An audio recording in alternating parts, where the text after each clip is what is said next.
I want to talk about the actions first. Joseph Kosinski, the director of Top Gun Maverick, returns with this film, and once again, he's pushing the boundaries of immersive action. He places cameras everywhere to not only give us the sense of speed, but to actually make the audience feel it. With the help of the latest technology, the film captures the high-speed energy of Formula One racing from inside the cockpit to the roaring crowd and stunning trackside shots. This is real racing. Brad Pitt and Damson Idris are driving for Real. The sound team also deserves credit. They placed recorders on actual F1 cars, along the tracks, and even among the audience to fully capture the soundscape. The result is a heart-pounding, immersive racing experience that blends real F1 world footage with cutting-edge tech. There are many racing scenes throughout the movie, and immersion is absolutely its strongest quality. I'm not even a big F1 fan personally, but the film explained just enough to help me understand the sport, the rules, and the stakes, which made the whole experience even better.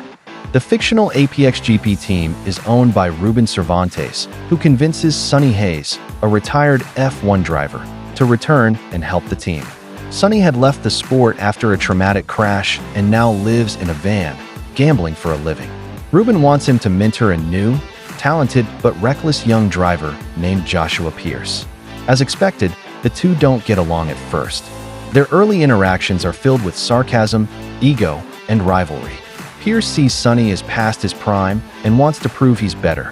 He's young, cocky, and chases media attention, often partying before races. Sonny, now older and wiser, sees it all as just noise. Their clashing personalities are the emotional core of the story. The tension between them is well-built and interesting. As the story goes on, the growth, both in their mentor-student dynamic and their teamwork, is genuinely fun to watch. There's also conflict between Sonny's old-school approach and the team's modern strategies, which adds another engaging layer. Brad Pitt, as always, does a great job, and the entire cast feels like a real racing team. Their chemistry is believable, and it adds to the film's realism. We also meet Kate McKenna, the team's technical director who leads the car development efforts. There's a light romantic subplot between her and Sonny, but it doesn't take over the story. The team's engineers and support staff are also well handled. These side characters and subplots are there just enough to support the main narrative without feeling distracting. At its core, this is also an underdog story. The film shows us the physical danger of F1 racing, how drivers suffer injuries and face real risks. The emotional impact comes from seeing Sonny fight his way back, not just as a driver, but as a person. The movie reminds us it's not always easy to win.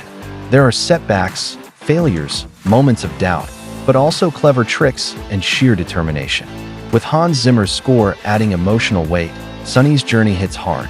You want to root for him, just like the team does. At just over 2.5 hours, the movie never feels slow. The racing scenes, the character arcs, and the sharp editing keep the pace strong throughout.